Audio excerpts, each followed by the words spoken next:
নিজের ভিডিওতে step by step masking করা কতটা বোরিং সেটা হয়তো আমার থেকে ভালো কেউ জানে না। তো চলো আমরা দেখে নিই কয়েকটা ক্লিকের মাধ্যমে কিভাবে মাস্কিং আমরা ট্র্যাক করতে পারবো থ্রু আউট দ্য ভিডিও। আমরা প্রথমে ম্যাজিক মাস্ক আইকনে ক্লিক করে আমাদের যেই ক্যারেক্টারকে আমরা ট্র্যাক করতে চাইছি সেই ক্যারেক্টারের আশেপাশে আমরা লাইন ড্র করে নেব। এরপর সেই লাইন ড্র হয়ে গেলে আমরা এখানে টগল মাস্কে ক্লিক করব, যাতে আমরা দেখতে পাই যে কোন কোন জায়গায় সিলেকশন ঠিকঠাক হয়েছে এবং কোন জায়গায় হয়নি। যদি দেখি যে মোটামুটি ঠিকঠাক জায়গাতে সিলেকশন হয়েছে তাহলে ঠিক আছে, আদারওয়াইজ আমরা এখান থেকে মাইনাস করে যে জায়গাগুলো এক্সট্রা সিলেকশন হয়ে গেছে সেই জায়গাগুলো আমরা মাইনাস করতে পারি।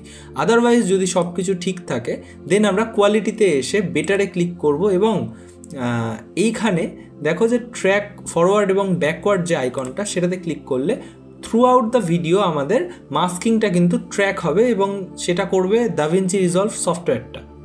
এরপর ট্র্যাকিং হয়ে যাওয়ার পরে যেহেতু পুরো ভিডিও জুড়ে ট্র্যাকিংটা ঠিকঠাকভাবে হয়ে গিয়েছে, আমরা এখানে টগল মাস্কটাকে অফ করব এবং আমাদের যে সাবজেক্ট রয়েছে সেই সাবজেক্টটা কিন্তু খুব সুন্দরভাবে এখানে নতুন নোটটাতে আইসোলেটেড হয়ে গিয়েছে। আমরা সেটা কিভাবে টেস্ট করব, আমরা নতুনভাবে কালার হুইলসে যাব, প্রাইমারি কালার হুইলসে, এবং সেখানে গিয়ে আমরা গেন হোক বা অফসেট হোক সেটাকে যেভাবে চেঞ্জ করবো আমরা দেখবো যে সেটা আমাদের শুধুমাত্র সাবজেক্টকে এফেক্ট করছে, ব্যাকগ্রাউন্ডকে কিন্তু এফেক্ট করছে না। তো এইভাবেই আমরা থ্রু আউট দ্য ভিডিও খুব সুন্দরভাবে নিজেদের সাবজেক্টকে ট্র্যাক করতে পারি এবং খুব সুন্দরভাবে সেটাকে আইসোলেট করে হোক বা সেটাকে স্কিন টোন দিয়ে হোক নতুন একটা রূপ দিতে পারি। থ্যাংক ইউ সো মাচ এতক্ষণ দেখার জন্য, এবং নেক্সট আমি কোন টপিকে ভিডিও আনবো সেটা তোমরা কমেন্টে জানাও।